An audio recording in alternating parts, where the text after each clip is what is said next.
안녕하세요. 저는 50대 남자입니다. 현재 저는 식당을 하고 있습니다. 엄청 큰 식당은 아니지만 동네에서는 맛집으로 나름 유명한 집입니다. 점심시간이나 주말에는 웨이팅이 있는 정도죠. 브레이크 타임이나 오픈 전 재료 준비를 하면서 틈틈이 유튜브 사연을 듣곤 한답니다. 정말이지 파란만장한 인생을 겪어오신 분들이 많더라고요. 사연 속의 분들 얘기가 제게 위로가 되기도 하지만 일부 사연들은 마치 내가 겪었던 일인 것처럼 가슴이 아파옵니다. 심지어 실제로도 가슴 아팠던 제 과거가 떠오르기도 하네요. 오늘 사연을 적게 된 연유도 제가 겪은 기억을 여러분께 들려드리기 위함입니다. 아직까지도 저와 아내에게 아프게 남아있는 기억이지만 여러분들하고 마음을 나누다 보면 괜찮아지겠죠? 그래서 부끄럽지만 제 이야기를 해볼까 합니다. 제 이야기가 어떻게 들릴지 모르겠지만 재미있게 들어주세요. 그럼 지금부터 제 이야기를 시작하겠습니다. 우와, 성환이 오늘도 차 타고 왔나 봐. 얘들아, 이리 와봐. 성환이 도시락에 소시지 엄청 많아. 어린 시절 저는 친구들의 부러움을 한몸에 받는 아이였어요. 제가 어려서부터 남다른 집에서 컸기 때문이죠. 왜냐고요? 꽤 유명한 중견기업 회장이 저희 아버지셨으니까요. 성환이 오늘 학교에서 배워온 거 정리해서 얘기해봐라. 네? 그게... 오늘은요, 학교에서 축구도 하고요. 아버지가 그런 거 궁금해서 물어본 거야? 어떤 과목에서 뭘 배웠는지 그걸 얘기해야지. 그래야 그 학교 선생들 수준을 알 것 아니냐? 네.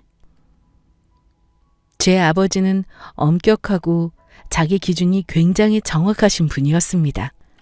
아버지는 제가 초등학교에 들어가기 전부터 기본 예절, 한자, 영어, 사회, 경제 등 제가 후견인이 되길 바라시면서 공부를 가르쳤어요. 공부하고 예의를 배우고 어떻게 하면 자기 의견을 사람들에게 영향력 있게 펼칠 수 있는지 배우는 이유. 단 한 가지였죠. 성환이 너는 우리 집 유일한 핏줄이야. 그런 만큼 너는 무조건 이 아비 뒤를 이어야 한다. 저는 아버지를 뒤따라 가업을 운영해야 한다는 중압감이 있었습니다. 지금 생각해보면 그땐 아무것도 몰랐던 것 같군요.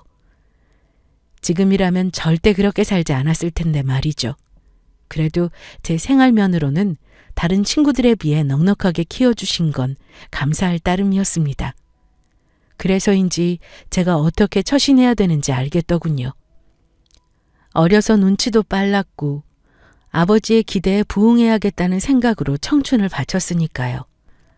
대학도 아버지의 결정으로 경영학을 전공했습니다.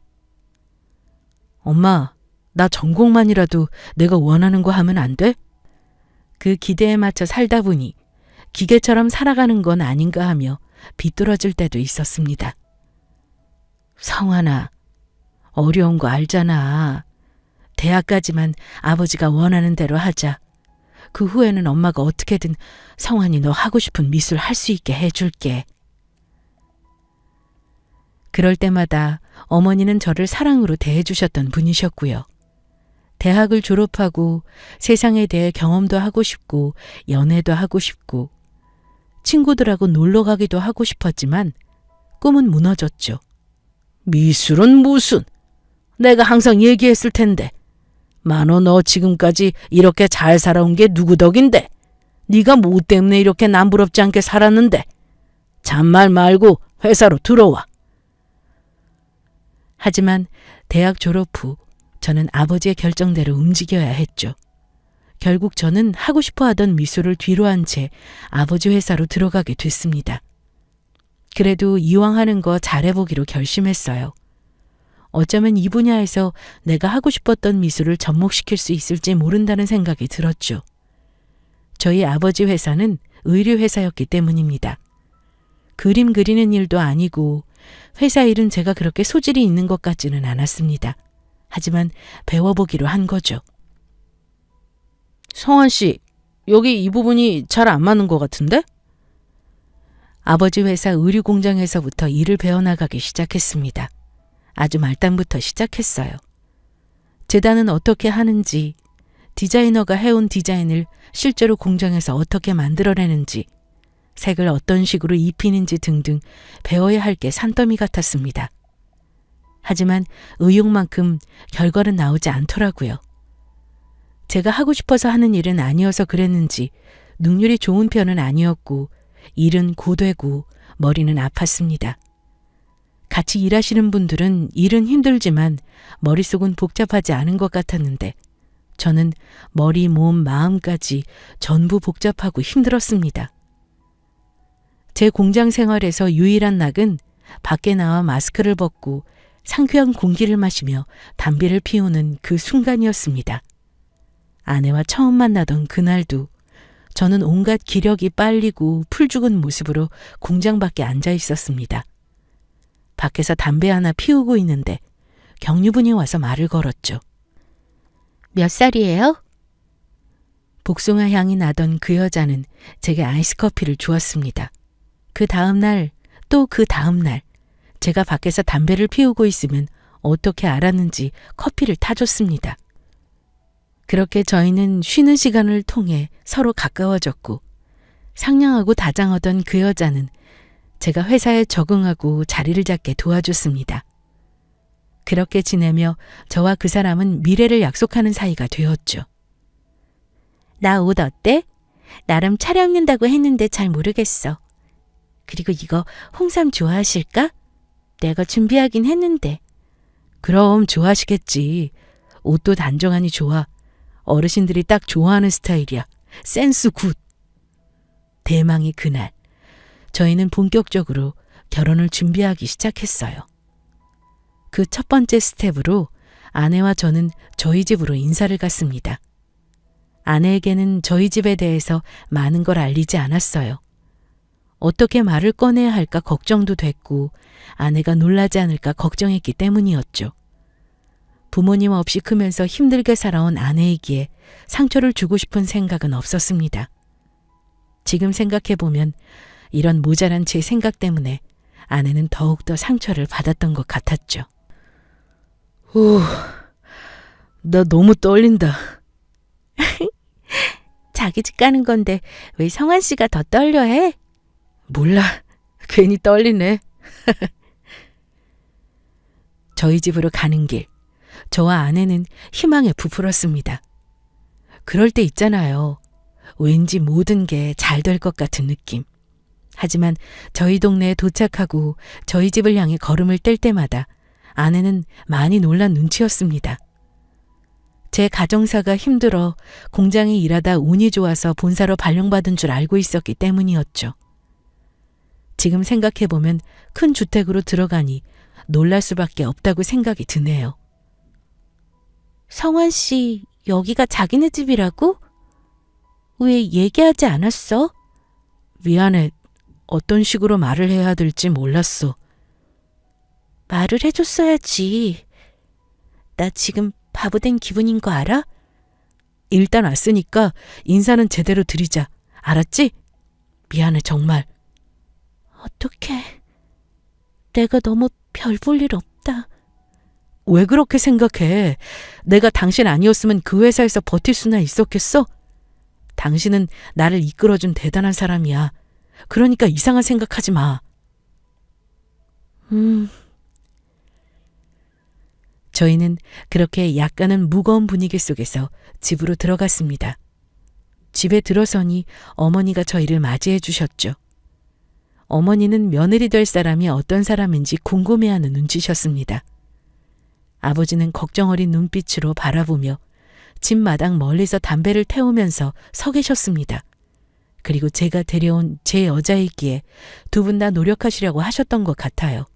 하지만 분위기는 차가워지기 시작했습니다. 그래요? 회사에 다닌다고 했나요? 아, 네. 상환기업에 다니고 있습니다. 성환기업? 거기서 뭘 하는데? 순간 아버지의 태도가 심상치 않았죠. 상황기업 소속 섬유공장에서 경리를 맡고 있습니다. 순간 아버지와 어머니는 많이 놀라신 듯 저를 쳐다봤습니다. 아버지의 표정은 당연히 서늘했어요. 하지만 제가 가장 놀랐던 건 저희 어머니의 표정이었습니다. 분명 나에게 한없이 다정한 분이었는데 정말 차가운 표정으로 제 아내를 바라보고 계셨죠. 내가 거기 회장인 거 알고 있나? 네? 아니요. 몰랐습니다. 아버지는 아주 냉소적으로 물어봤습니다. 아내는 정말 놀라며 저를 쳐다봤고 저는 아무 말도 하지 못했습니다. 일단 왔으니 차린 음식은 들고 가요. 네. 감사합니다. 제가 왜 저 때 제 아내를 데리고 집 밖으로 나가지 못했는지. 전날 저 장면이 제 꿈에 나오는 게 한두 번이 아니에요. 꿈에서 저는 아내 손을 붙잡고 나와 우리 둘이 살자며 함께 도망치는 꿈을 꿨죠. 당시에 제가 그랬어야 하는 건데 그게 계속 마음에 한으로 남아 있습니다. 저 당시에는 식사를 하면서도 먹는 둥 마는 둥 거의 아무 말 없이 식사를 했습니다. 정막만이 감도는 식사 자리였어요. 음식이 어디로 들어가는지 내가 뭘 먹고 있는 건지 모를 만큼 참 불편한 자리였습니다. 이게 지금 뭐 하는 거야? 성환 씨, 지금 나 데리고 장난쳐? 내가 얼마나 비참했는 줄 알아? 아무 말 없이 저희 집을 나온 아내는 저에게 화를 내기 시작했습니다. 당연히 화를 낼 만했죠. 저는 아내의 화를 말없이 받아들였습니다. 그저 내가 죄인이다라는 마음으로 말이에요. 빈말이 아니라 진심으로 아내에게 미안했습니다. 내가 저 여자를 비참하게 만든 게 맞구나 라는 생각이 들었죠. 어떡할 거야? 나 성환 씨랑 결혼 못해. 아까 성환 씨 부모님 표정 봤어? 두 분 다 내가 못마땅하셔서 나한테 눈길 한 번 안 주시고. 우리 결혼 못해. 내가 장담해. 아니야. 무슨 그런 소리를 해. 내가 너랑 왜 헤어져? 그런 말 하지 마. 만약에 반대해도 나는 너랑 살 거야. 그러니까 헤어진다 어쩐다 그런 말 하지 마. 알았어? 아내에게 큰 소리치긴 했지만 저도 막막했어요. 사실 아버지와 어머니는 다른 기업 자녀들과 선을 봐서 결혼하기를 바라셨습니다. 사업에도 도움되기도 하고 아버지와 어머니가 그린 그림에 걸맞기도 했으니까요. 하지만 저는 제가 사랑하는 사람과 결혼을 하고 싶었습니다. 그리고 저희 아내가 없었다면 전 그 회사를 포기했을 수도 있었죠. 아내는 저에게 은인이었습니다. 엄마, 제발 나 좀 도와줘요. 저 그 사람 없으면 못 살아요. 성환이 너 진짜 엄마 알아눕는 거 보고 싶어서 그러는 거야? 대체 너 왜 이렇게 됐어? 어? 내가 무슨 죄 짓는 것도 아니고 아버지랑 엄마야말로 왜 그러는 건데? 평생 아버지랑 엄마 뜻대로 움직여줬으면 된 거 아니야? 결혼 하나도 내 마음대로 못하냐고. 엄마 말이라면 그렇게 잘 듣던 애가 여자 하나 때문에 왜 이러냐고. 너 아버지 쓰러지시는 꼴 볼 거야? 어? 어머니 아버지를 붙잡고 울며 불며 난리를 쳐보기도 했고 일주일 넘게 굶어가며 단식 투쟁을 했건만 저희 부모님 역시 좀처럼 뜻을 굽히지 않으셨죠. 저와 아내 둘 다 기억 없는 소식에 점점 지쳐가고 있었습니다. 어떡하지? 나 너무 당황스러워. 걱정하지 마. 내가 어떻게든 책임질게. 그때 저희에게 소중한 생명이 찾아왔어요. 지금 생각해봐도 저희 부부를 끈끈하게 이어준 아주 소중한 존재였죠. 이 사람 뱃속에 제 아이까지 있어요. 저희 절대 못 헤어집니다. 뭐야? 아이고 여보, 저 자식 저거 지금 뭐라고 하는 거야? 어? 어머니 아버지가 반대하셔도 어쩔 수 없어요. 저 아진이랑 결혼할 겁니다. 어머, 여보, 여보! 저희의 갑작스런 임신 소식에 부모님은 몇 날 며칠을 알아놓으셨어요. 하지만 그것도 잠시. 자식이기는 부모 없다고 결국 저희 부모님은 저희 부부의 결혼을 허락하셨습니다. 큰 산을 넘은 만큼 더 이상의 고비는 없을 거라고 생각했어요. 하지만 그건 저 혼자만의 착각이었죠. 아진아, 당신 얼굴이 왜 이렇게 안 좋아? 가면 갈수록 더 야위는 것 같은데? 아니야. 입덧 때문에 그래. 오늘도 퇴근 늦게 하지. 결혼 후 얼마 지나지 않아 아내는 가면 갈수록 더 야위어지기 시작했어요. 입덧 때문이라고 하였지만 걱정이 될 만큼 야위어갔죠. 예, 이거 너희 안사람 챙겨줘라. 산모한테 좋다네. 아, 그래요? 이게 뭔데요? 뭐긴 산모 몸에 좋은 거 이것저것 약재 넣어서 달인 거야. 왜? 엄마가 네 식구한테 못 먹을 거 줬을까 봐 그러는 거야? 에이, 엄마도 무슨 말을 그렇게 해요. 아니야, 그렇게 생각한 적 없어. 감사해요. 이렇게 챙겨주시고. 됐어. 애 낳고 네 안사람 몸 풀리면 너희끼리 나가서 분가해서 살든 알아서 해라. 그런 아내의 모습이 내심 신경이 쓰이셨는지 저희 어머니 역시 사모에게 좋은 보약이라며 약까지 다려다 주셨어요. 저희 부부는 아이를 낳고 아내가 산후조리하는 기간까지만 부모님 댁에서 함께 지내기로 했었죠.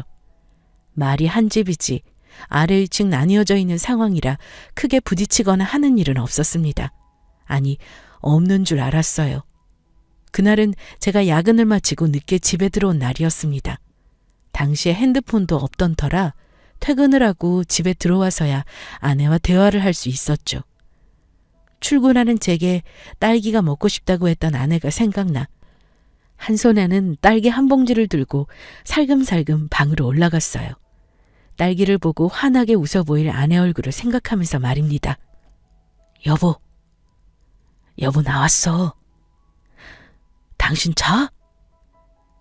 혹시나 1층에 들릴까 소곤거리며 누워있는 아내를 깨웠는데 아내는 미동도 없었어요.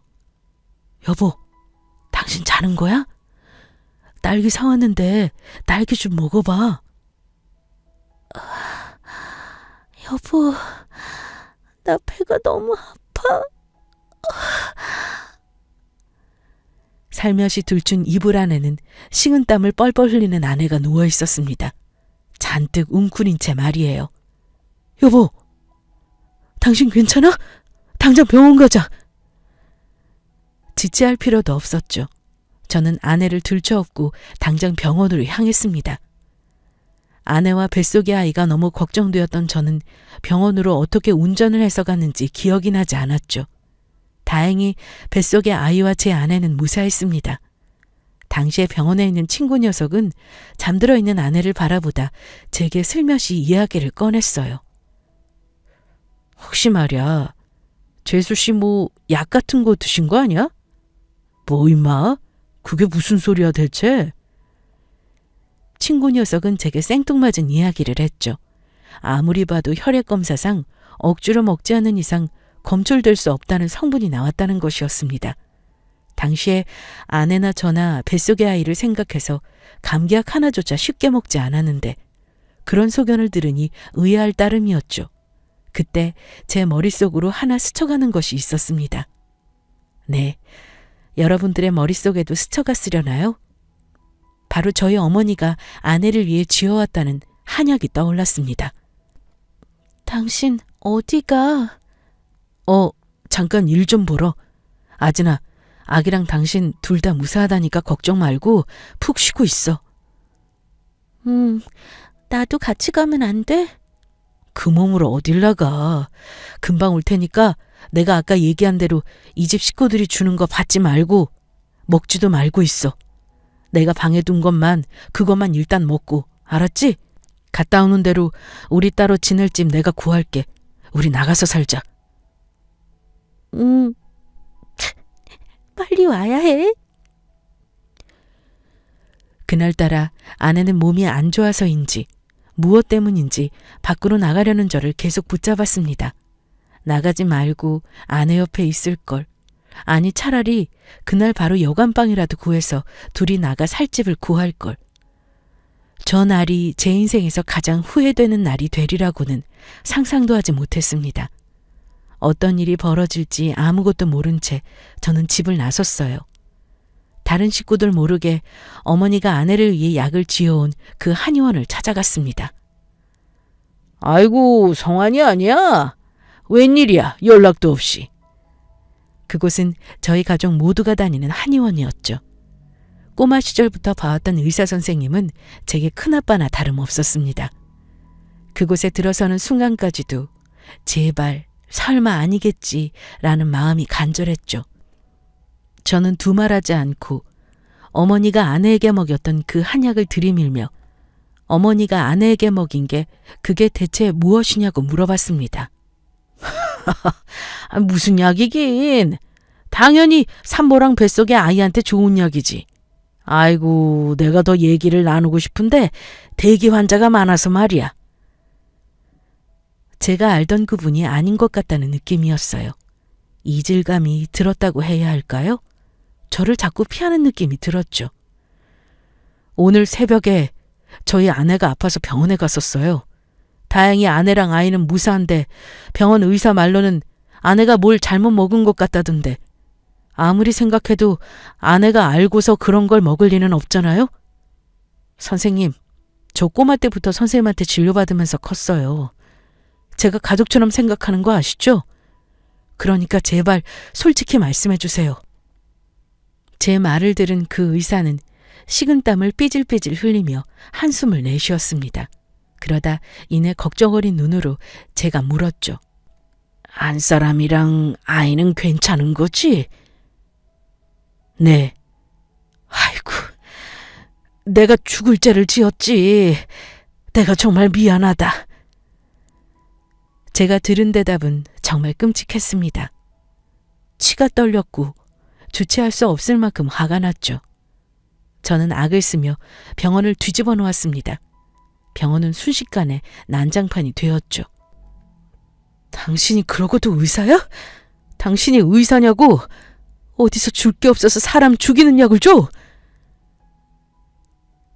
저희 어머니가 아내에게 준 그 약은 산모에게 좋은 약이 아니었어요. 아이와 산모를 위험하게 만드는 약이었죠. 병원에서 한바탕 소동 후 저는 집으로 향했습니다. 그 망할 의사놈한테 연락을 받은 건지 뭔지 제 어머니라는 사람은 거실 소파에 앉아 저를 기다리고 있었죠. 얘 성환아, 네가 무슨 말을 듣고 왔는지 모르겠는데 일단 앉아서 엄마랑 얘기 좀 하자. 저희 오늘부로 나가서 지낼게요.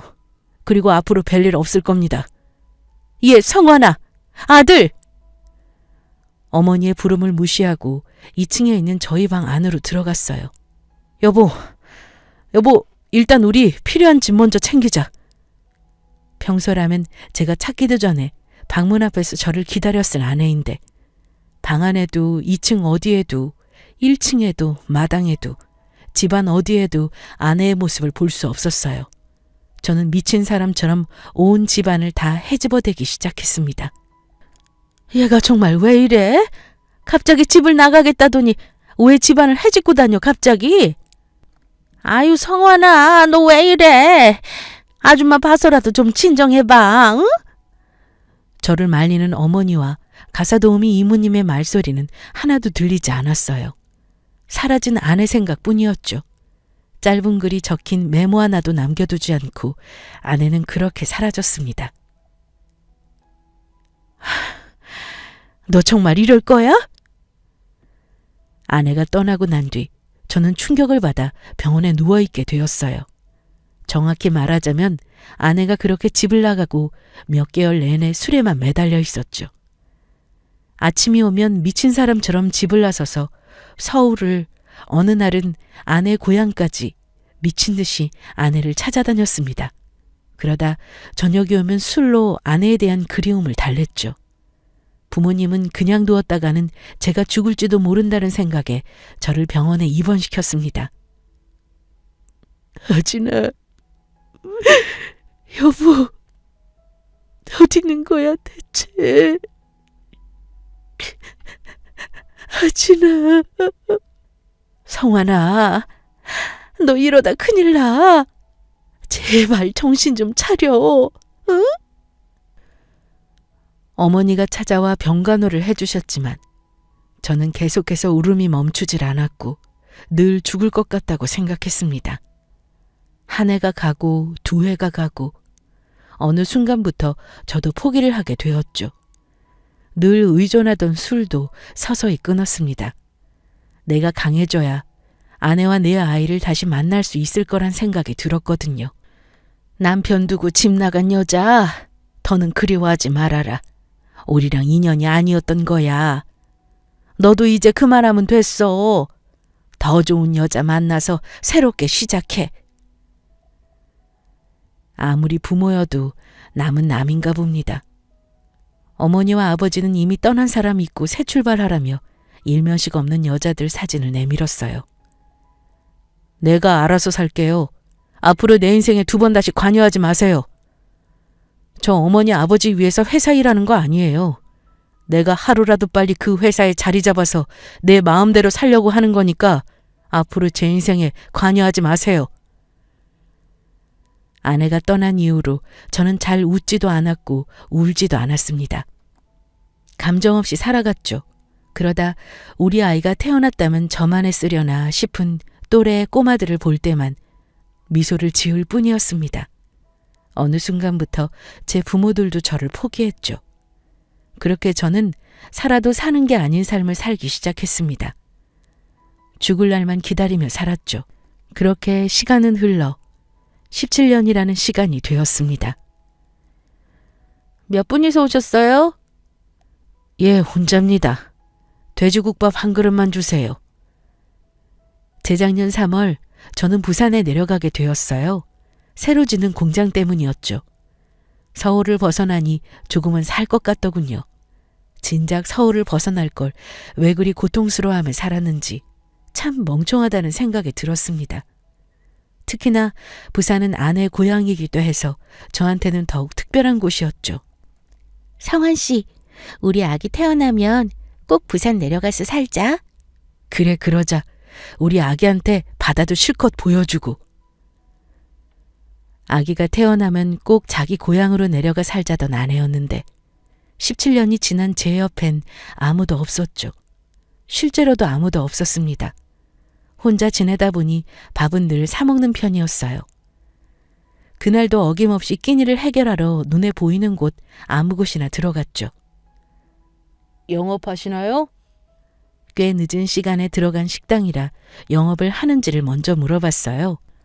식당 주인은 부엌안에서 정신이 없는 듯 했죠. 네, 편하신 자리에 앉으세요. 자리에 앉아 어김없이 국밥을 먹었습니다. 참 맛있는 국밥이었어요. 다른 손님들은 슬슬 자리에서 일어나 식당을 빠져나가고 있었죠. 사장님, 얼른 들어가세요. 오늘 너무 무리하셨어. 가게 종업원들도 슬슬 마감을 준비하는 눈치였죠. 그럴까요? 미안해요. 그럼 나 먼저 들어가요. 익숙한 목소리였어요.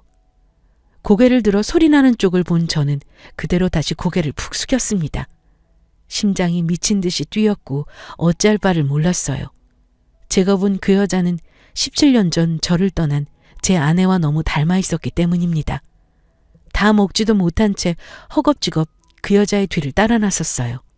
무슨 정신이었는지도 모르게 그냥 그 여자를 놓치면 안 된다라는 생각이 들었죠. 아진아, 여보, 아진아. 입 밖으로 나오지 못하는 소리는 제 목 언저리에서 계속 맴돌 뿐이었습니다. 얼마나 따라갔을까요? 그 여자에게 말을 붙이려는 그 순간 누군가 제 목덜미를 휙 낚아챘습니다. 아저씨 뭐예요? 뭔데 자꾸 사람들을 밟아요? 예? 고등학생쯤 돼 보이는 남학생이었어요. 당황한 것도 잠시, 마치 슬로우 모션처럼 그 학생의 모습이 하나하나 제 눈에 들어오기 시작했습니다. 최우진이라는 명찰을 단 학생이었죠. 피는 물보다 진하다고 바로 알 수 있었어요. 이 아이, 내 아들이다 라고 말입니다. 덜덜 떨리는 목소리는 눈치 없이 새어나왔습니다. 학생, 어머니 성함이 김아진, 맞아? 제 말을 들은 그 학생은 당황한 눈치였죠. 아저씨가 우리 엄마 이름을 어떻게 알아요? 김아진, 54살 맞지? 아니, 아저씨가 그걸 어떻게 아냐고요. 우리 엄마 뒤는 왜 따라간 건데요? 네? 그 학생, 아니 아들아이는 흥분을 가라앉히지 못하고 소리를 질렀어요. 엄마에 대한 보호 본능이 강한 것 같았죠. 소란스러운 소리에 사람들은 저희 두 사람 주위로 몰려들기 시작했습니다. 그 자리엔 그 여자도 있었죠. 제 아내 말입니다. 성원 씨, 17년 만에 들어도 한 번에 알 수 있었어요. 내 아내의 목소리라는 걸 말입니다. 엄마, 이 아저씨 알아? 아니, 이 아저씨가 자꾸 엄마 뒤를 따라가는 거야. 아들 녀석은 아내가 운영하는 가게 마감 시간에 맞춰 항상 그리로 하교를 한 모양이었습니다. 그날도 평소처럼 엄마를 데리러 갔는데 웬 모르는 남자가 자기 엄마 뒤를 밟으니 이상하다는 생각이 들어 제 멱살을 잡은 것이었죠. 아진아, 여보, 당신 왜 여기 있어? 내가 얼마나 찾아다녔는 줄 알아? 아내를 발견한 저는 다리에 힘이 풀려 그대로 주저앉고 말았어요. 인근 가게들도 문을 닫은 터라 아내와 아들아이의 부축을 받아 아내의 집으로 향했죠.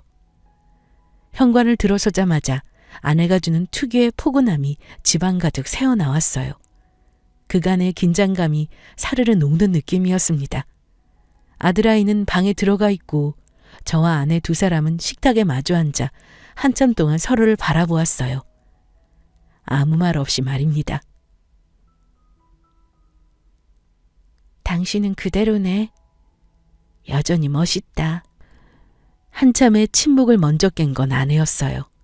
아내는 예전과 같은 포근한 미소를 지어 보이며 제게 말을 건넸죠. 아내의 그 음성에 어린아이처럼 눈물이 쏟아져 나왔습니다. 왜 당신 혼자 그렇게 갔어? 혼자서 애를 어떻게 키웠어? 당신 혼자. 미안해. 어쩔 수가 없었어. 나랑 같이 갔어야지. 내가 당신 얼마나 보고 싶었는 줄 알아? 아니면 잘 지낸다는 연락이라도 해주지.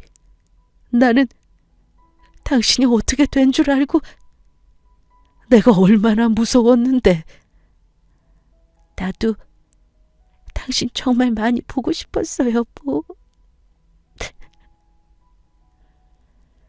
아내와 저는 한참 동안 서로의 손을 꼭 마주 잡은 채 눈물만 흘렸습니다. 시간이 얼마나 지났을까요?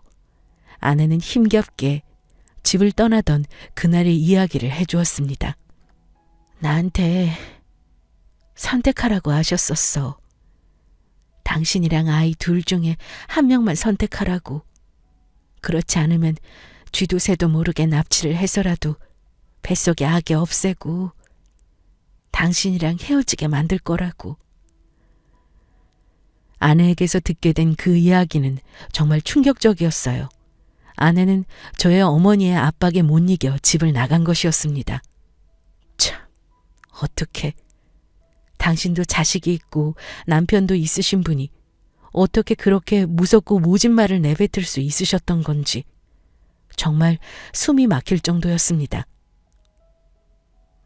당신이 회사 출근하고 집에 오기 전까지 나는 그 집에 있는 게 정말 괴로웠어.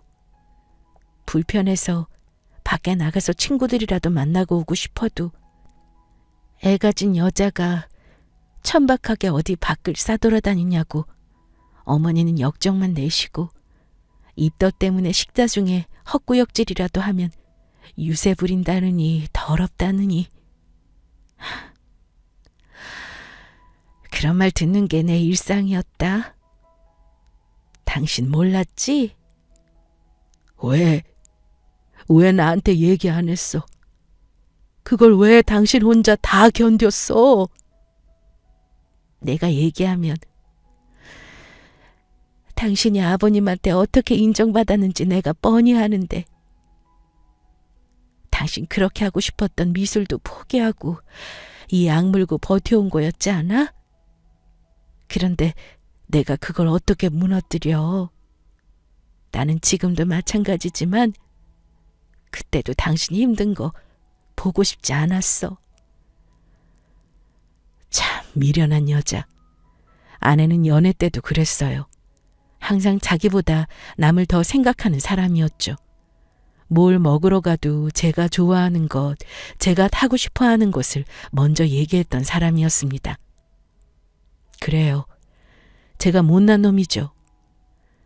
아무렇지 않게 웃어 보여도 한 번이라도 더 아내에게 정말 괜찮은 거 맞냐고 물어봤어야 했는데 제가 아내를 지키지 못했습니다. 위의 내용 외에도 아내는 저희 어머니한테 많은 괴롭힘을 당했었어요. 집에 가정부가 있는데도 아내를 시켜 이불 빨래를 하게 했고 집안 품이 떨어진다며 편한 옷을 입고 쉬게도 못하게 했대요. 아내는 자기가 조금만 더 참으면 나아지겠지, 아이가 태어나면 좀 더 예뻐해 주시겠지 했답니다. 장사 그만하고 나랑 같이 서울에 가자. 그게 싫으면 여기에 같이 있자. 당신 그동안 하고 싶었던 거 실컷 하면서 편하게 지내. 응? 됐어. 나 장사하는 거 좋아. 내가 그날 빈털터리로 집 나왔던 날 내 주머니에 얼마가 있었는 줄 알아? 딱 3만 원. 딱 3만 원 있었어. 뱃속에 애는 있지, 돈은 없지. 너무 서럽더라. 그날따라 국밥은 또 왜 이렇게 먹고 싶은지. 이걸 먹으면 당장 오늘 내일 잘 곳은 어떻게 하나. 우리 애랑 나는 어디서 어떻게 살아야 하나 막막하더라. 그때 나랑 우리 우준이 걷어주신 게 기차역에 있는 국밥집 사장님이야. 자기 딸 생각난다고 자리 잡을 때까지 지느라고 그렇게 나랑 우진이 걷어주셨어.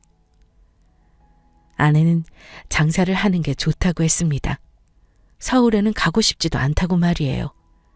아내는 장사를 하면서 미혼모, 독거노인, 결식 아동을 돕는 일을 같이 하고 있었죠.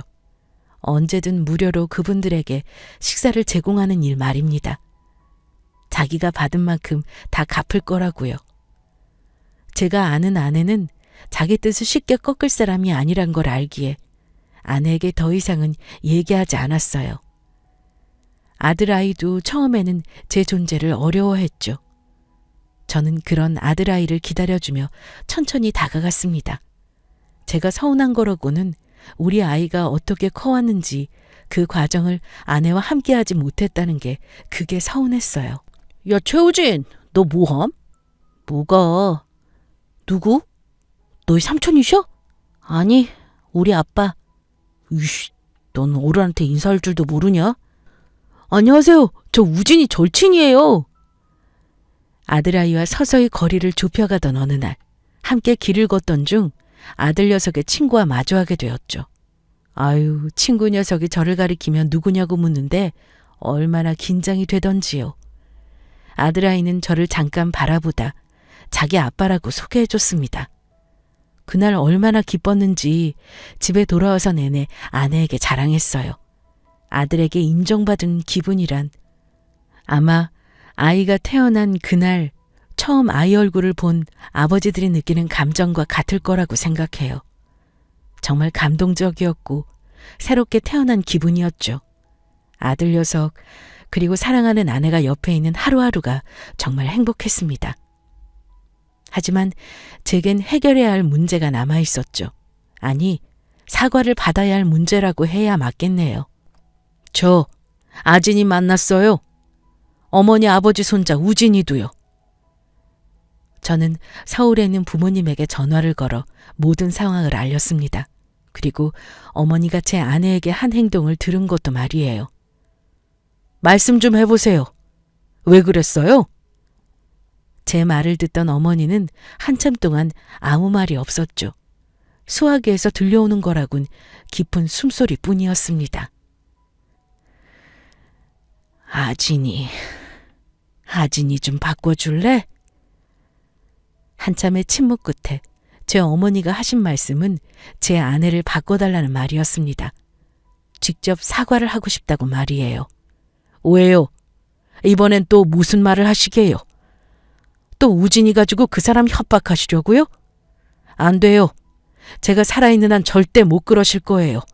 죽을 때까지 아진이랑 제 아들 건드리지 말라고 연락드린 거예요. 어미가 미안하다.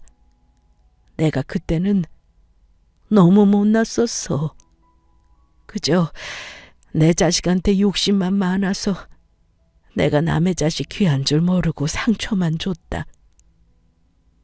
내가 정말 미안하다. 성환아, 네 안사람한테도 내가 정말 미안해. 어미가 죽을 죄를 지었다.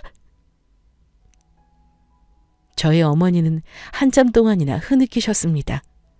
아내와 아들아이에게 정말 죽을 죄를 지었다고 말이에요. 어쨌든 저는 안 돌아갑니다. 회사고 뭐고 저는 다 필요 없어요. 이 말 하려고 전화드린 겁니다. 없는 자식이다 생각하시고 두 분이 잘 지내세요. 성환아, 그래, 어미가 너한테 면목이 없어. 회사 물려받지 않아도 돼. 다만 우리가 너희 식구한테 도움이라도 줄 수 있게, 너희 편하게 살 수 있게 돕고 싶어.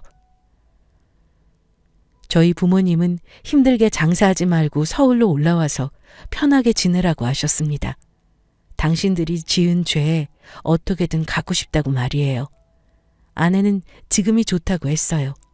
아내가 좋다면 저는 두말할 것 없이 좋았기에 부모님의 제안을 거절했습니다.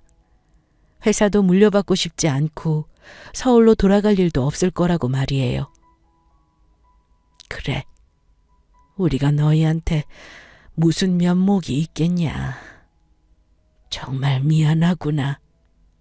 그때 제 아내가 제게서 전화를 빼앗아 들었습니다. 올 것이 왔구나 싶었죠. 저예요. 소화기 너머로 무슨 말을 듣는 건지 들을 수 없었지만 아내의 표정으로 알 수 있었죠.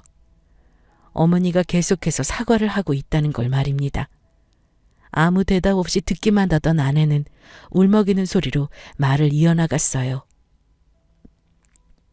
저 그때만 생각하면 아직도 손이 덜덜 떨려요. 그런데 제가 우리 우진이 낳아보니까 그때 어머니 아버님이 성환 씨를 얼마나 사랑했는지 조금은 이해가 되더라고요. 물론 저라면 우리 우진이가 좋아하는 사람한테 그렇게 안 했겠지만요. 당장은 뵙고 싶진 않아요. 그래도 내년에는 저희 가게에 국밥 드시러 오세요. 이만 끊을게요. 통화를 마친 아내는 그대로 주저앉아 펑펑 울었습니다. 이제야 마음의 응어리가 풀어졌다고 말이에요. 진짜 사과를 받았다면서 말입니다. 당장은 어렵겠지만 나중에 마음의 여유가 생기면 그때는 밥 한 끼라도 같이 먹을 수 있을 것 같다고 말이죠. 그렇게 저희 세 가족은 17년이라는 세월이 지나고 나서야 함께하게 되었습니다. 지금 저희 가족은 국밥집을 계속 운영하고 있어요. 달라진 점이 있다면 아내 국밥집이 꽤 커졌다는 것과 아내의 이름으로 미혼모를 지원하는 자그마한 보호소가 지어졌다는 거죠. 어떻게든 죗값을 치르고 싶다던 저희 부모님이 한사코 지어주셨어요. 물론 모든 명의며 대표자는 다 아내 이름으로 말입니다. 참, 제 자리를 찾는 데까지 이렇게 오랜 시간이 걸릴 줄이야. 너무 긴 시간이 걸렸네요. 그렇지만 저는 지금 주어진 제 삶이 진짜 제 삶이라는 생각이 듭니다. 정말 행복하고 모든 게 감사할 따름이에요. 어렵게 찾은 이 행복, 건강하고 항상 사랑만 가득할 수 있도록 늘 노력하겠습니다. 지금까지 제 이야기를 들어주셔서 감사해요. 모두들 좋은 하루 되시고 소중한 이들과 항상 행복하세요.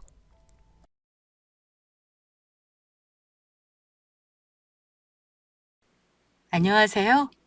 경기도 김포에 거주하고 있는 30대 초반 여자입니다. 밥 먹을 때나 회사 갈 준비를 할 때나 항상 썰TV와 함께 하는데 오늘은 제가 그 주인공이 된다니 많이 낯설기도 하고 떨리기도 하네요. 이렇게 사연을 보내지만 저는 결혼한 적은 없고요. 파혼 경험만 있답니다. 오늘은 그 이야기를 해드리려고 해요. 사연을 적어보려 있었던 일들을 모두 정리해 보았는데 이 일들이 모두 제가 겪은 일들이 맞는지 어안이 벙벙하기도 하네요. 끝까지 들어주시고 응원의 한마디씩 남겨주시면 정말 감사하겠습니다. 저는 어렸을 때부터 열심히 공부하던 모범생이었어요. 한 번도 일탈을 하지 않고 사춘기도 조용히 넘어갔죠. 엄마 아빠께서 저를 키울 때는 크게 신경 쓴 게 없다고 하면서 그 자체만으로 효녀라고 많이 말씀하시곤 하셨어요. 그렇게 커서 저는 열심히 공부해서 회계사라는 자격을 얻게 되었고 집에서는 말 그대로 집안 잔치가 일어났었던 것 같아요. 정말 너무너무 좋아하셨죠. 지금 생각해도 미소만 띠게 되는데요. 그렇게 남자 하나 제대로 만나보지 못하고 열심히 공부하다가 우연히 카페에서 만난 직장인 남자랑 저는 그렇게 행복한 연애를 시작하게 됩니다. 저보다 2살 연상이었고 평범한 직장인이었어서 저와 연봉 차이도 꽤 났었습니다. 제가 훨씬 더 잘 벌었었죠. 생각해보면 서로 집안 차이도 많이 났었던 것 같아요. 그래도 워낙 다정하게 잘해주기도 하고 하나부터 10까지 잘 챙겨주던 사람이라 결혼까지 결심하게 되었던 것 같아요. 서로 부모님께 인사도 드리고 차근차근 결혼 준비를 해나갔고 이제 예식장이니 드레스니 다 예약을 했을 때였습니다. 항상 남자친구는 저에게 이렇게 말하곤 했죠. 다연아, 넌 정말 나한테 과분한 여자야. 내가 어디서 이런 여자를 만날 수 있겠니? 장모님, 장인어른도 그렇고 내가 정말 최선 다해서 모시고 살게. 공주처럼. 이라고요. 집도 저희 집에서 해가기로 했고 예단도 넉넉히 해주신다 했으니 그쪽 집에서는 싫다 할 이유도 없었네요. 그렇게 저희는 청첩장까지 나오게 되었고 주변 친구들에게 하나씩 돌리기로 했습니다. 각자 돌리되 시간이 맞게 될 땐 함께 나가서 인사도 드리고 밥도 사드리기로 했죠. 하루는 제 중학교 동창들에게 청첩장을 주는 날이었고 우연히 그날엔 제 남자친구도 시간이 맞아서 함께 나가기로 했어요. 제 친한 친구 3명을 불렀고 SNS에도 기대된다고 글을 올렸는데 갑자기 어떤 친구가 그걸 보더니 전화가 오더라고요. 어머 다연아, 너 결혼해? 사진 보고 놀라서 전화했어. 예진아, 이게 얼마만이야. 우리 20살 때 이후로 한 번도 못 봤던 것 같네? 잘 지냈지? 잘 지냈지. 그래서 오늘 애들이랑 다 같이 만나는 거야? 걔네도 너무너무 보고 싶다. 맞아. 나 예전부터 친하던 무리 있잖아. 쭉 친하게 지냈었거든. 그 친구들 만나서 청첩장 주고 밥 먹고 하려고. 혹시 그 자리 나도 나가도 돼? 그냥 오랜만에 애들 보고 싶기도 하고 너 남편분도 보고 싶고 많이 축하해 줄수록 좋지 않겠어? 혹시나 너 불편하면 괜찮고. 그래. 뭐 나야 고맙지. 내가 결혼하는 입장에서 되어보니까 청첩장 주는 것도 엄청 조심스럽더라고. 결혼식장까지 시간 내서 오는 게 얼마나 귀찮은 건지 알아서. 난 내가 가고 싶어 했던 거니까 괜찮아. 그럼 어디서 만나는지 장소랑 시간 문자로 보내줘? 그래, 고마워. 좀 이따 보자. 바로 모든 일은 예진이가 저희 모임에 오면서부터 시작되었습니다. 20살 때 만나고 그 이후로 연락도 없던 친구가 갑자기 10년도 지나서 청첩장을 받으러 멀리까지 나온다. 여기서부터 이상한 점을 느꼈어야 하는데 저는 바보같이 좋다고 하고는 모임 장소에 남자친구와 함께 나가게 됐어요. 오랜만에 반갑다며 인사도 하고 서로의 안부도 묻는데 오랜만에 만난 예진이의 직업이나 근황을 아는 친구들은 하나도 없었죠. 예진아, 그럼 요새 뭐하고 지내? 우리 다들 바빠서 연락하고 그럴 겨를도 없었네. 그냥 조그맣게 사업해. 어찌나 돈 벌기가 힘든지. 나도 자리 잡은 지 얼마 안 됐어. 어머, 정말? 사장님이네. 어떤 사업하는 거야? 그냥 쇼핑몰 하고 있어. 너 혹시 이거 쇼핑몰 알아? 이거 내 건데. 어머, 당연히 알지. 우리 다 알지 않나? 엄청 유명한 곳이잖아. 여기 사장이 너야? 이름이 다른데? 명의만 대충 빌려서 쓰고 있는 거야. 이런저런 이유 때문에. 우와, 예진아. 너 정말 성공했구나. 돈 아예 긁어 모으겠는데? 우리 중학교에 이 정도 재벌이 나오다니. 재벌은 무슨 그냥 운이 좋았지 뭐. 우리 엄마도 좀 건물이 있어서 여유가 있었고 아빠가 대학 교수시기도 하니까 시작이 조금 수월했던 것 같아. 우와, 너 완전 금수저였구나. 우리가 왜 몰랐지? 이럴 줄 알았으면 어릴 때부터 친하게 지내는 건데. 어릴 때부터 그런 거 잘 얘기 안 하고 다녔거든. 요새 뭐 그게 금수저니 재벌도 아닌데. 그냥 여유 있는 정도지. 이런 대화를 나누고 있는데 남자친구가 예진이에게 관심이 생겼는지 이것저것 물어보기 시작했어요. 와, 그럼 예진 씨는 어떻게 사업을 시작하시게 된 거예요? 사업부터? 세금 관리는 어떻게 하세요? 그럼 수입도 대충 여쭤봐도 돼요까지? 이 자리가 저희 청첩장을 주는 자리가 아니라 저는 무슨 쇼핑몰 사장 질문과 답변 시간인 줄 알았을 정도입니다. 예진이는 이런 관심이 좋다는 듯 어깨를 으쓱하고는 열심히 대답해줬고 제 친구들은 제 눈치를 살피느라 바빴어요. 제가 기분이 괜찮은지 계속 살피고는 밖에 나와서도 저를 챙기더라고요.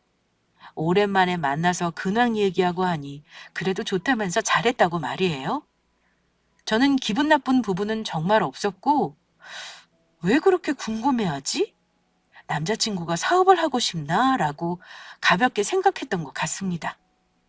제가 눈치가 빠른 편은 아니었나 봐요. 그렇게 자리는 좋게 마무리가 되었고 집에 도착했는데 남자친구는 또 예진이 이야기를 꺼내더라고요. 근데 다연아, 그 예진 씨 엄청 멋지지 않아? 너도 오랜만에 봤다고 했나? 나도 20살 때 보고 처음이야. 고맙게 청첩장 받으러 나온다고 해서 그렇게 하라고 했지. 되게 멋있긴 하더라. 사장 일이 보통 일이 아니잖아. 우리 아빠 봐. 회사 몇십 년 하시면서 머리도 다 빠진 거. 진짜 그렇게 너 나이에 책임감 있게 회사를 운영한다는 게 쉽지가 않은데. 머리도 되게 많이 좋은가 봐. 어떻게 그렇게 수입이 많을 수가 있지? 난 참 그렇게 돈 많이 버는 사람들 보면 정말 존경스러운 마음까지 든다니까? 무슨 존경까지. 아니, 맞잖아. 지혜롭게 회사를 잘 운영했으니까 여기까지 올 수 있었던 거잖아. 아까 물어보니까 세금은 세무사한테 맡겨서 잘 모른다고 하더라? 그것도 봐봐. 부자의 여유야. 그런 것까지 생각할 시간이 없는 거지. 얼굴도 예쁘장하고 돈도 잘 버니 엄청 좋은 남자한테 시집가겠지. 아이고, 별 이것저것에 관심이 많으세요. 당신 우리 신혼여행 리조트는 한 번 더 보고 고르지 그래? 당신 여자친구 머리가 터질 것 같아서 말이에요. 그래. 그것도 고르는데. 참, 너 주변에 그런 친구도 있다니. 남자친구는 예진이를 엄청 좋게 본 모양이었어요. 수입이 많게 그 큰 회사를 운영한다는 것 자체가 엄청 멋져 보였었나 봐요. 저도 충분히 그럴 수 있다고 생각했고 장단도 맞춰주고는 농담도 했어요. 그렇게 그 뒤 한 일주일인가 2주일인가는 예진이에 대해서 이것저것 물어보더니 딱히 더 이상 물어보지 않더라고요. 저는 그런가 보다 하고 결혼 준비를 하고 있었는데 그 즈음 남자친구가 유독 출장이 잦아지더라고요. 그럴 일이 없는 사람인데 살짝 의아했지만 그렇다고 하니 저는 뭐 다른 방도가 없었죠. 다현아, 나 이번 주말도 출장이야. 어떡하지? 장모님 생신도 있는데. 뭐? 정말? 예약 다 해놨는데. 어쩔 수 없지 뭐. 근데 왜 이렇게 요새 출장이 많아? 회사 일 오빠가 다 하는 거 아니야? 사람을 왜 이렇게 부려먹는데?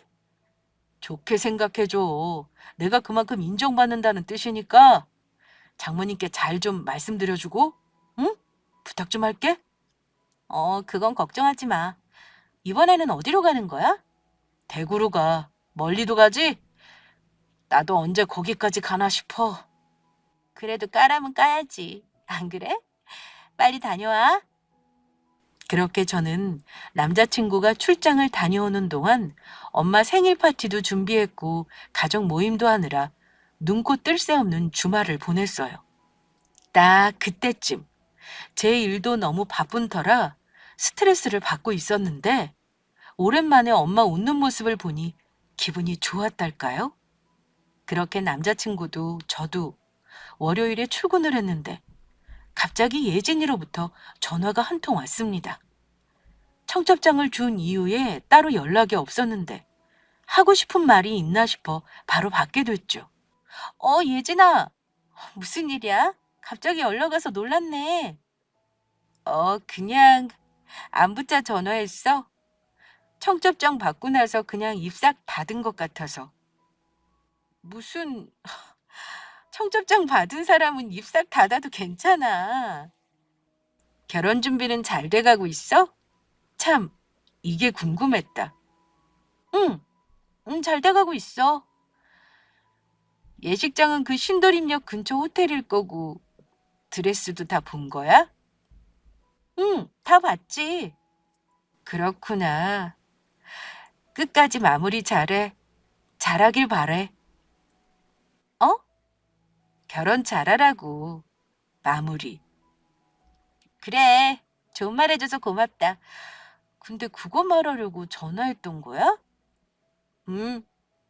막 우리가 친하지 않으니 할 말은 많이 없잖니. 아무튼 화이팅해. 갑작스럽게 결혼 준비가 잘 되어가냐고 묻던 예진이. 저는 이때까지도 바보같이 딱히 이상한 점을 못 느꼈습니다. 지금 생각해보면 남자친구가 출장 가던 시점과 갑작스레 예진이가 웨딩홀과 드레스를 묻던 시점이 똑같은데 어떻게 저는 아무것도 모르고 지나갔던 걸까요? 그렇게 예진이와 전화를 끊고 고개를 갸웃거리다 저는 다시 일을 했던 것 같습니다. 남자친구는 계속해서 매주 출장을 갔고 조금씩 저와 멀어졌어요. 평소에는 야근이라고 눕고 주말에는 들어오지 않으니 해야 할 말도 점점 줄어들어갔고 겨우 출퇴근만 서로 챙겼고요. 그리고 그 주였을까 그 다음 주였을까요? 다정하던 남자친구는 저에게 갑자기 폭탄 선언을 합니다. 정말 황당한 말들의 연속이었죠. 다현아, 잠깐만 앉아볼래? 할 말이 있어서. 응? 뭔데? 뭐야, 갑자기 이렇게 분위기를 다잡고? 우리 결혼하는 게 맞다고 생각해? 그게 무슨 소리야? 결혼 한 달 남았는데 당장 술 마셨어? 회사에서 많이 혼났어? 뭐야? 아무것도 아니고 완전히 제정신으로 하는 말이야. 우리 그냥 파혼하는 게 어떨까 싶어. 사실 나 생각 정말 많이 하고 말하는 거거든. 이걸 어떻게 말을 해야 하나 해서 많이 망설였는데 아무리 생각해도 난 너를 더 많이 사랑할 자신이 없어. 아니, 함께할 70년 동안 너를 아껴줄 자신이 없다. 날 나쁜 놈이라고 불러도 좋고 미쳤다고 해도 좋아. 근데 난 이게 맞는 것 같아. 정말 미안하다. 이혼보다는 파혼이 낫잖아. 진심으로 하는 소리인 거지? 요새 일도 바빴고 출장에 야근에 눈코 뜰 새 없이 바빴는데 솔직히 말하면 그런 와중에 너가 잘 생각나지 않더라고. 보고 싶지도 않고 출장 가는 나를 걱정하고 있는지도 모르겠고 뭔가 설명하긴 어려운데 아무튼 그게 맞는 것 같아서 나도 어렵게 고민하다가 얘기하는 거야. 너도 받아들여줬으면 해. 지금 변명하는 것 같이 왜 느껴지지? 오빠, 내가 출장 가는 오빠를 언제 걱정을 안 했어? 항상 운전 조심하라고 하고 아침에 내려가면 새벽같이 일어나서 도시락도 싸줬고 중간중간 전화해서 호텔로 맛있는 음식도 배달시켜줬는데 그냥 나에 대한 오빠 마음이 다했다고 해. 그냥 핵심은 날 이제 좋아하지 않는다는 거잖아. 설명하기 어렵다는 소리는 왜 해? 그래, 그냥 그렇다고 치자. 참, 그냥 그렇다고 치자고? 어쩜 이렇게 남자가 비겁해. 솔직하게 오빠 입으로 먼저 말을 했어야지. 진짜 이렇게까지 황당한 건 또 오랜만이네. 맞지? 이혼보다는 파혼이 나은 거. 그럼 우리 위약금은 다 어떻게 할 건데? 웨딩홀이나 이런 거? 그건 다 내가 낼게. 그냥 헤어지자. 그래. 우선 이 집 미리 살고 있는 거 우리 집에서 하고 있는 거니까 오빠 몸만 나가면 될 것 같네. 뭔가 오빠를 미워하고 싶진 않은데 많이 밉다. 결혼은 둘이 하는 거지 혼자 하는 건 아니니까. 그래, 알았어. 알았어, 잘 정리하자. 정말 미안해, 다현아. 그렇게 저희는 갑작스럽게 이별을 했습니다. 갑자기 결혼을 한 달 앞두고 말이에요. 저를 70년 동안 사랑해줄 자신이 없다나요? 뭐라나요? 야근을 하는데 제 생각이 안 났다고 파혼하는 게 말이 되는지. 웨딩홀 위약금까지 다 물어가면서 헤어지고 싶었던 거면 미리 말을 하지 왜 저를 사랑한다고 그렇게 마르고 닳도록 얘기했는지 아직도 이해가 가지 않습니다. 그리고 그 다음 날인가는 남자친구 엄마까지 전화와서 저를 힘들게 하셨어요. 타연아, 잠깐 통화 되니? 네, 어머님. 우리 아들한테 들었다. 헤어지기로 했다고? 네, 뭐 그렇게 됐네요. 갑자기 일이 이렇게 된 거에 대해서는 내가 대신 사과하마. 우리 아들이 좀 그렇게 충동적인 면들도 있어. 근데 들어보니 이번은 깊게 생각하고 말했다고 하는데 뭐 모르지. 이런 말하기는 좀 그런데 그냥 다현이도 받아들이고 있는 게 낫지 않을까 싶다.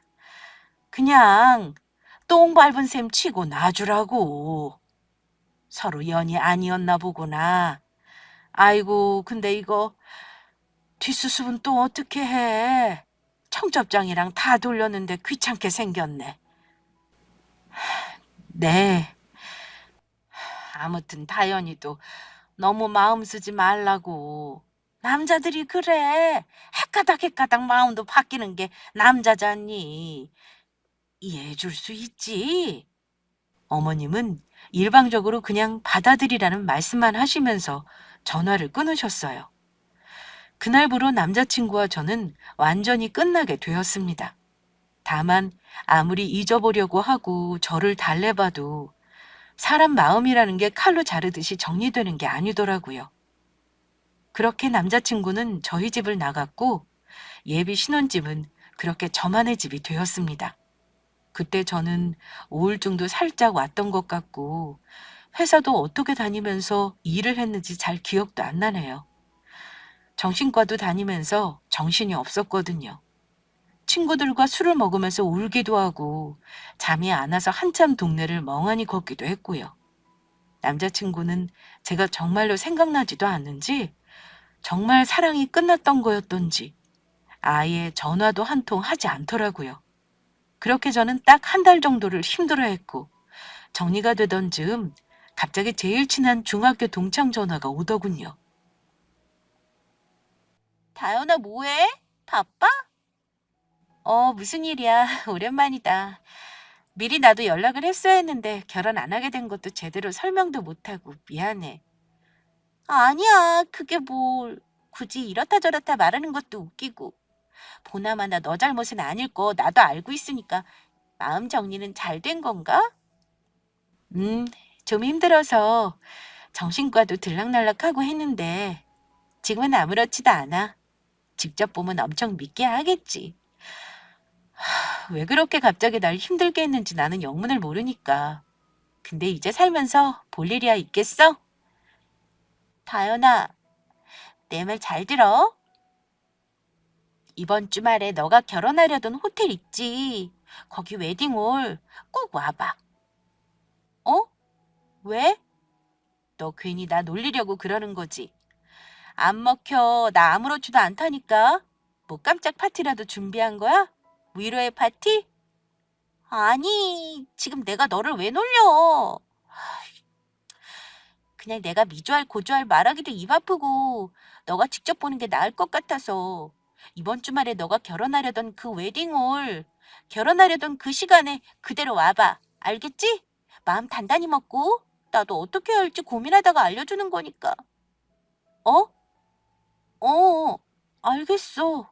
갑자기 제 제일 친한 친구는 제가 결혼하려고 했던 그 호텔의 웨딩홀에 이번 주말 오라고 하더라고요. 원래 단호함이라고는 찾아볼 수 없던 친구였기에 조금 당황스러웠지만 저를 워낙 아껴주었어서 이유가 있겠거니 했어요. 친구와 웨딩홀 앞에서 만나기로 했고 저는 떨리는 마음으로 웨딩홀을 향했습니다. 올라가니 이 생각 저 생각 들더라고요. 여기서 세상에서 제일 예쁜 결혼식을 하고 싶었던 저를 떠올리니 괴롭기도 했고 남자친구의 모습도 떠올라서 화도 났고 그랬던 것 같아요. 그렇게 친구를 만나기로 한 장소로 가고 있는데 그날 부부가 될 사람들을 축복해주기 위해서 많은 손님들이 찾아와 있더라고요. 그렇게 드라마처럼 한 명씩 지나치면서 저 멀리 신랑 신부의 이름이 보이는데 정말 그 앞에서 저는 굳어버렸습니다. 왜냐고요? 바로 신랑은 제 남자친구의 이름, 신부는 제 동창 예진이의 이름이었으니까요. 보자마자 저는 두리번거리며 전 남자친구를 찾았고 그렇게 눈이 마주치자 화들짝 놀라며 제 눈을 피하더군요. 이 모든 게 이해가 안 갔던 제가 한참을 서 있자 전 남자친구는 제 손을 붙들고 조용한 구석으로 향했습니다. 다현아, 이게 다 뭐냐면 이게 다 뭐야? 지금 너가 신랑이라는 거야? 그것도 예진이랑? 너 결혼해? 진짜 여긴 또 어떻게 알고. 너 지금 제정신이냐? 그때 무슨 위약금 물고 웨딩홀 다 취소하겠다며. 근데 그 자리에서 같은 시간에 쟤랑 결혼을 해? 너 바람난 거였어? 완전히 개판이구나. 아니, 그게 아니고 바람은 아니야. 그냥 너랑 헤어지고 만났어. 나랑 결혼하기 한 달 전에 갑자기 헤어지자고 했잖아. 그러고 나서 한 2주 만나고 결혼했니? 말이 되는 소리를 해야지. 어떻게 사람이 이렇게까지 할 수 있니? 너 나 사랑하지 않아서 70년 동안 사랑할 자신이 없어서 헤어지자며? 근데 청첩장 자리에서 만난 예진이랑 그것도 내 동창이랑 바람이나? 그리고 지금 왜 구석으로 날 데리고 와? 찔려? 이 사실이 다 알려지기라도 할까봐 무서워? 아이 진짜 이런 말까지 안 하려고 했는데 이렇게 된 건 너 탓도 있어. 알아? 예진이를 처음 만나고 결혼 준비하는데 너보다 잘 나가는 사업가 친구가 좋아지더라고. 사람 마음이 그런 걸 나보고 어떻게 하라는 소리야? 그럼 너도 돈을 예진이만큼 벌던가. 여기 있는 모든 사람들 붙잡고 물어봐. 내가 잘못된 건지. 날 욕할 수 있는 사람 많이 없을걸? 속으로는 다 이해할걸? 오히려 잘했다고 할 거다 아마. 그리고 맞아. 몇 주 만나고 결혼 결심했어. 예진이네 부모님도 이미 다 만났고 서로 지체할 게 없겠다 싶어서 밀어붙였어. 그냥 그러려니 하고 조용히 나가라. 어? 그 말을 듣고 저는 따귀를 때리면서 말했습니다.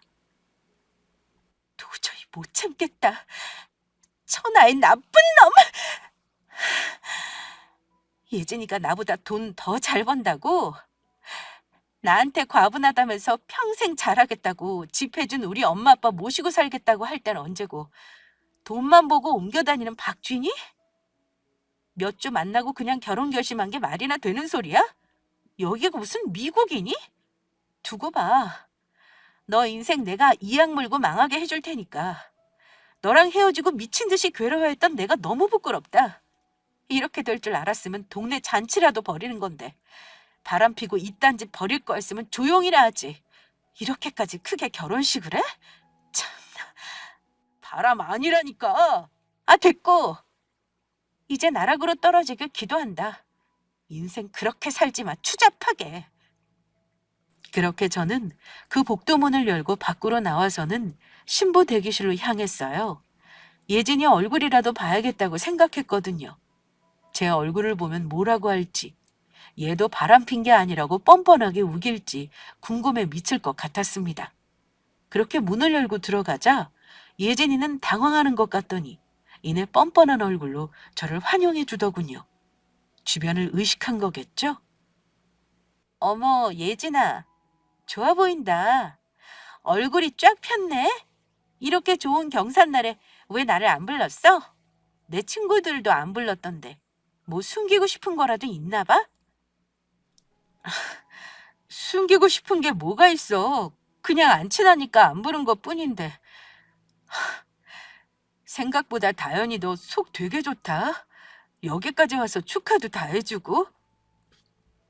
너도 청첩장 받으러 왔는데 나도 와줘야지. 나도 이날 이 시간에 결혼하려고 했었는데. 어때? 좋아? 누구 대신에 이렇게 결혼하는 느낌은 어떤 거야? 조선시대로 치면 첩 같은 느낌이려나? 누구 대신 결혼이라니. 오늘은 내가 주인공인데. 아, 내가 주인공이 아니고 우리 아이가 주인공이려나? 애기? 우리 얼마나 첫눈에 반해서 사랑하게 됐는지 이렇게 예쁜 아이도 금방 들어서더라. 어머나, 다현아, 나가주면 안 될까? 갑자기 입덧할 것 같아서. 지금을 즐겨, 행복하게. 내가 너네 어떻게 망하게 하는지 눈 똑바로 뜨고 봐. 밥은 먹고 가, 다현아. 그건 내가 살게. 든든하게 먹어야 복수할 맛도 나지. 이미 다 너 남편이랑 여기 웨딩홀 예약할 때 와서 먹었었어. 괜찮아. 그렇게 저는 그곳을 주먹을 꽉 쥐고는 뛰쳐나왔습니다. 바람을 펴서 결혼을 하게 된 것도 모자라서 아이까지 임신을 하다니. 참 내 운명도 기구하다라고 생각이 드는 동시에 오히려 다행이다. 저런 사람하고 평생을 함께할 뻔했다니라는 생각도 드는 거 있죠. 저는 바람 폈다는 것에 확신을 하고 있었고 그 후엔 저 둘을 어떻게 망하게 할까에 완전히 몰두해 있었습니다. 집에 돌아오자마자 저는 예진이에 대해서 뒷조사를 해야 한다고 생각했어요. 적을 잘 알아야 제가 복수도 잘할 수 있는 법이니까요. 제가 아는 동창들에게 한 명씩 전화를 해서 예진이를 기억하냐며 하나씩 물어보았지만 아무도 예진이에 대해서 자세히 아는 사람이 없었어요. 걔 중3 때 전화까지 안 왔어? 마무리 우리랑 안 했잖아. 아마 걔 친한 친구도 없었을걸? 다들 인사만 했지 뭐. 라고 얼버무렸습니다. 그렇게 연락을 돌리다 보니 예진이랑 꽤 친하게 지냈다는 친구랑 연락이 닿게 되었습니다. 예진이? 알지. 나름 그래도 몇 년까지는 계속 만났어. 간간히 작년까지 생일 축하는 했던 것 같은데. 어떻게 사는지 모르겠네. 아, 그래? 그럼 뭐 좀 물어보려고 전화했어. 그 부모님이 엄청 잘 사시는 금수저라던데 맞아? 뭐? 예진이가 금수저? 뭔 소리야. 걔 얼마나 힘들게 살았는데. 걔 고아야. 몰랐어? 어릴 때부터 걔 안 해본 알바가 없었어. 뭐라고? 무슨 엄마가 건물이 있으시고 아빠는 대학 교수라던데? 너 꿈 꿨어? 걔 보육원에서 컸고 대학도 겨우겨우 갔어. 졸업은 했나 안 했나 자세히 모르겠고 이거 예진이한테 들은 거야? 어? 얼마 전에 오랜만에 만날 일이 생겼었거든. 예진이 말은 10개 중에 9개가 거짓말이야. 아무것도 믿으면 안 돼. 몰랐구나? 뭐 워낙 조용히 지냈으니까 걔가 어떤 애인지 제대로 아는 사람은 없지 뭐. 예전부터 좀 힘들게 지내서 그런지 항상 자기가 되고 싶은 모습을 자기처럼 꾸며 말할 때가 많아. 나는 그러려니 하는데 딴 사람은 정말 그런 걸로 믿겠지. 그렇구나. 그러니까 고아라는 거지? 음, 아마 회사도 잘 못 다녔을 거야. 적응을 잘 못해서 자꾸 잘린다 했었거든. 그럼 쇼핑몰 사장인 건 맞아? 우리가 딱 들어도 알만한 쇼핑몰 사장이라던데? 그것도 거짓말이지, 다연아. 그 쇼핑몰 말하는 거지? 나 그거 어딘지 알아. 예진이가 거기 예뻐서 맨날 옷 샀거든. 집도 무슨 원룸에 살던데 사장은 무슨... 뭐? 그, 그래, 고마워. 큰 도움이 됐어. 정말 예진이는 하나부터 열까지 다 거짓말을 했더군요. 금수저라는 것도 거짓. 고아로 태어나서 보육원에서 자라며 안 해본 알바가 없는 아이였고요. 회사도 자꾸 적응을 못해서 잘리기 일쑤였고, 대학은 나온지 안 나온지도 모르는 친구였습니다. 거짓말을 잘한다는 건 유명한 사실이었는데, 저와 제 친구들만 몰랐나 보더군요. 쇼핑몰 사장은 그 쇼핑몰을 너무 좋아한 나머지 지어낸 사실이었고, 원룸에서 조용히 지내고 있다고 들었습니다. 이 사실 제 전 남자친구도 알고 있을까요? 충격적인 이야기를 들어서 놀란 것도 잠시. 저는 그가 이 사실을 알게 되면 어떨지 반응이 궁금해지기 시작했어요. 이 사실을 알리기 위해서 저는 정확한 증거가 있어야 한다고 생각했고, 결국 흥신소를 이용하기로 했습니다. 예진이에 대한 정보를 다 넘겨주니 넉넉히 일주일이 지나고 연락이 오더라고요. 안녕하세요, 다현씨. 흥신소입니다. 네네. 알아보셨어요? 네. 정리까지 우선 다 해서 자료는 메일로 보내드렸고요. 아참, 이 여자 완전 사기꾼이더구만요. 사기꾼이요? 왜요? 사업자를 내긴 냈어요. 냈는데 거의 소득이 발생하지 않는 정도예요. 빚만 어마어마합니다. 말씀하신 대로 고아도 맞고요. 보육원에 가서 확인 다 했어요. 그리고 회사도 얼마나 많이 잘렸는지 손에 꼽기도 힘드네요. 그 회사 목록들 다 보냈고 사장님들하고 얘기 나눈 음성 파일도 다 들어가 있고요. 친구도 몇 없는 것 같더라고요. 원룸에 사는 것도 맞습니다. 그 여자 집주인 아주머니랑 얘기해봤는데 남자친구가 한둘이 아니라고 하던데요. 돈 빌리고 잠수 탄 적이 있고 하여간 어마어마해요. 확인해보시고 더 알고 싶으신 거 있으시면 연락 주세요. 네, 알겠습니다. 수고하세요. 더 자세히 알면 알수록 정말 충격적인 내용만 가득했어요. 돈 빌리고 잠수도 탔고 회사도 매번 잘리고 남자친구도 여러 명이라니. 그 애는 제 전 남자친구 애가 맞을까요? 이렇게 예진이에 대한 모든 정보를 증거로 남겼으니 이제 바람 폈다는 증거를 찾아내야 했어요. 서랍장과 제 핸드폰 기록을 모두 뒤져서 제 전 남자친구가 많이 쓰던 아이디와 비밀번호를 알아냈고 입력하니 로그인이 손쉽게 되더군요. 대화 내용을 꼼꼼히 살펴보니 이 둘 바람핀 게 확실했어요. 처음 만나고 그 뒤부터 계속 연락을 하다가 저에게 이별 통보를 했던 거였더라고요. 이젠 준비가 됐다 싶었고 저는 더 큰 복수를 위해 예진이가 아이를 낳기만을 기다렸습니다. 아무것도 모르고 그들은 행복했겠죠? 더 큰 복수를 위해 10개월이 지나고 아이 사진이 업로드되자 저는 서류봉투에 터질 듯이 증거를 모두 넣어서 전 남자친구에게, 전 남자친구네 집에, 그리고 예진이 회사에 보냈습니다. 혹시 몰라 이메일로도 모두요. 예진이에게 속아서 아이까지 낳게 되다니 참 고소했어요. 서류 봉투를 받은 날에 전 남자친구와 그 집안은 아무 연락이 없었는데 예진이는 전화 와서 노발대발 난리를 치더군요. 야, 너 지금 제정신이야? 너 내 뒷조사하고 다녔니? 이거 범죄인 거 몰라? 어? 왜 이런 조작된 증거를 사실인 것처럼 써서 보내? 지금 내 남편하고 시댁에서 난리 났잖아. 그게 왜 조작이 된 거야? 다 사실인데. 범죄는 너가 저질렀지. 돈도 안 갖고 돌아다니고 외도도 하고 있었잖아. 남자친구가 몇 명인지 셀 수도 없겠더라. 뭐라고? 남의 인생 망치게 하려고 작정했어?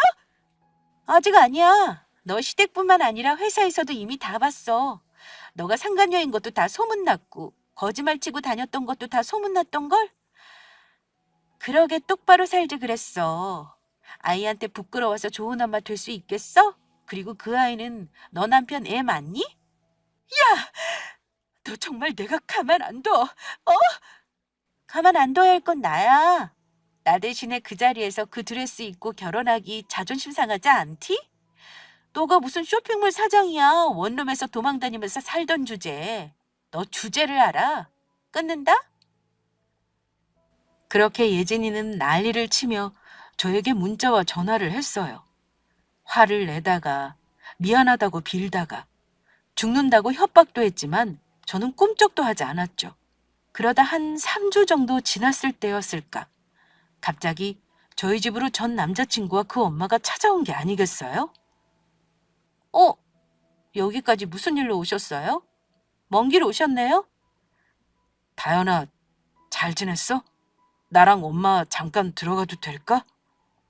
그리고 그들은 본론을 말하기 시작했습니다. 다현아, 내가 정말 죽을 죄를 지었어. 내가 대체 무슨 짓을 한 건지, 귀신에 홀렸던 건지 아직도 어안이 벙벙해. 나 정말 그렇게까지 못된 애는 아니었는데 조강지쳐 버리니까 이렇게 벌 받나 봐. 나 그 자료 다 보고 한참 동안 너무 힘들었어.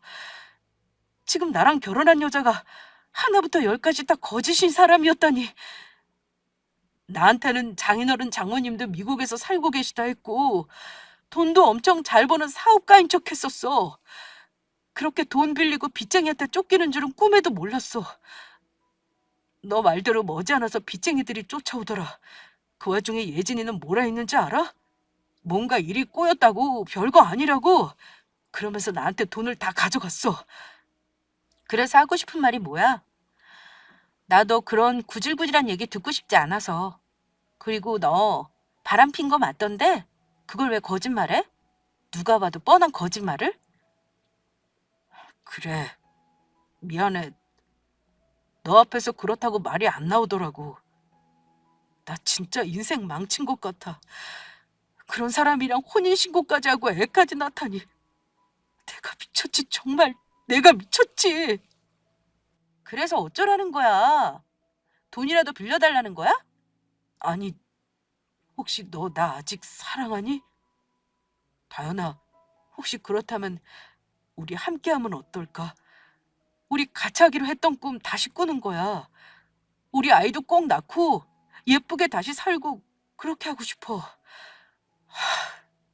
걔 사업가도 아니었어. 너가 훨씬 돈 더 잘 버는 사람이었고 너 집안이 훨씬 더 좋았는데 내가 아무것도 모르고 눈이 멀었었어. 속은 거지. 나 그냥 한 번만 불쌍하게 생각하고 넘어가주면 안 될까? 어? 내가 왜? 내가 왜 너를 아직도 사랑하겠니? 생각을 좀 하고 말해. 내가 그때 얼마나 힘들었는지 알아? 얼마나 고통스러웠는지 알아? 결혼식장에서는 바람핀 거 죽어도 아니라며. 돈을 예진이만큼 벌고 그런 말을 하라며. 이거 어쩌나? 예진이보다 몇 배는 더 버는 것 같은데. 제대로 좀 알고 혼인신고를 하지 그랬어? 그러자 아이를 업고 온 어머니께서 말씀을 조심스럽게 하시기 시작했어요. 예, 타연아. 나도 실수를 너무 많이 하고 너에게 상처를 준 것 같구나. 내가 우리 아들을 잘못 키웠어. 이렇게까지 일이 잘못될 줄은 꿈에도 몰랐다. 사실 내가 무당에 가서 너희 궁합을 봤는데 정말 최고의 궁합이라고 끊어질 리 없을 거라고 했거든. 우리 아들 이혼시킬 테니 다시 합치고 이 아이도 너가 친자식처럼 키워주면 정말 좋겠지만 정 싫거든 그쪽으로 보내면 되니까 너희 아이 가지고 신혼처럼 알콩달콩 살렴. 응? 아줌마, 정신 차리세요. 누가 누구랑 합치고 누가 누구랑 아이를 가져요. 제가 왜요? 저 승진해서 이제 돈도 더 잘 버는데 제가 미쳤다고 이런 놈을 만나겠어요? 더 좋은 남자 줄을 섰는데 저 눈 딱 감고 이 사람 사랑하나 보고 결혼하려고 했던 건데요. 이제 안 그러려고요. 저랑 수준 맞는 남자 만나서 서로 피해 안 주고 오래오래 행복하려고요. 뭐라고 하셨는지 기억은 하세요? 남자들은 그럴 수 있다면서요. 그냥 헷가닥 한다며요. 헷가닥한 책임은 져야겠네. 다현아, 내가 잘못했어. 어? 제발 날 좀 다시 받아줘. 여기로 짐 다시 가지고 올까? 어? 예전처럼 우리 재밌는 거 드라마 계속 틀어놓고 보고 그럴까? 보고 싶었어. 너무 보고 싶었어. 이렇게라도 보니까 난 정말 좋은데. 아, 얘기를 얼마나 하고 싶었는지. 사실 이 모든 거 나는 예진이 임신 초기 때부터 다 알고 있었어. 애가 나와야 진정한 복수가 되지. 예진이는 회사도 잘렸어. 이제 우리 정말 개털이야. 제발. 그래? 그럼 너도 잘려야지. 그래야 공평하잖아. 너가 어떤 사람인지 낱낱이 밝혀서 회사 게시판에도 올렸어. 월요일에 가면 아마 시끌벅적할 거야. 널 보는 눈빛들이 다들 경멸하는 눈빛일걸? 집에 가는 길에 확인해봐. 뭐라고 썼는지. 증거까지 다 올려놨으니 아니라고 발뺌할 생각은 말고. 뭐? 그게 정말이야? 이렇게까지 크게 벌 받을 줄은 몰랐지? 내가 그랬잖아. 인생 나락으로 꼭 떨어뜨려 주겠다고. 이제야 나는 좀 발 뻗고 잘 것 같다. 여기까지 와서 무릎 꿇고 빌고 이혼하겠다고 합치자고 해줘서 고마워. 여기까지 내가 딱 상상하고 꿈꿔온 장면이라 없으면 섭섭할 뻔했어. 아가, 정말 이렇게 우리 인연이 끝인 거니? 우리 아들이 잘못했다고 이렇게 빌잖니? 아이, 눈물이 나서 정말. 한 번만 넓은 아량으로 용서를 해주렴. 내가 돈 긁어 모아서 건물도 해주마. 아니 뭐든 해주마. 그럴 여유 없으시잖아요. 지금 저 붙잡으려고 이 말 저 말 하시는 거 아니에요? 이제 나가주세요. 저는 할 말 다 끝났어요. 이렇게 무릎을 꿇고 비는 전 남자친구와 그의 어머니를 집 밖으로 내보냈습니다. 얼마나 가증스럽던지. 이제 와서 모든 것을 되돌리려 애쓰는 모습이 정말 꼴도 보기 싫었달까요? 그 뒤로 전 남자친구는 자기도 회사에 잘렸다며 엉엉 울며 저희 집에 찾아왔고 술 먹고 찾아온 적도 꽤 되는 것 같네요. 회사에서 잘린 전 남자친구와 예진이 둘 다 빚쟁이에 시달리면서 단칸방으로 이사를 가게 되었다고 들었고 바로 이혼 소송도 준비 중이라고 들었습니다. 도저히 같이 살 수 없다고 생각했나 봐요. 예진이는 본인도 잘못한 것을 아는지 저에게 더 이상 연락이 오진 않았고요. 처음에는 이렇게 복수하는 게 맞는 걸까라는 생각도 들었어요. 똑같은 사람 되는 건 아닐까 많은 생각이 들었지만 아무것도 하지 않는다면 제가 평생 동안 너무 후회할까 봐 이 악물고 준비했던 건데 이렇게 성공적으로 마무리할 수 있게 되어 정말 기쁩니다. 묵은 채증이 다 내려간 것 같아요. 저는 회계사로 정말 바쁜 나날을 보내고 있고요. 남자친구가 없어지니 부모님과 여행도 다니고 맛있는 것도 먹으러 다니는 효녀가 되었네요. 지금 인생이 예전보다 더 뜻깊은 것 같고 행복한 것 같습니다. 이렇게 짧게 글로 요약해서 적었지만 수많은 감정들이 오갔고 정말 수많은 눈물을 흘리곤 했는데요. 이제 웃을 일만 있었으면 좋겠습니다. 좋은 남자분 만나서 행복한 가정을 꾸리는 게 소박한 꿈이 되었네요.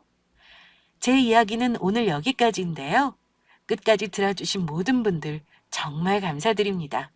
곧 추석인데 행복한 한가위 되시고 웃을 일만 가득한 명절 되시길 기도드릴게요. 감사합니다.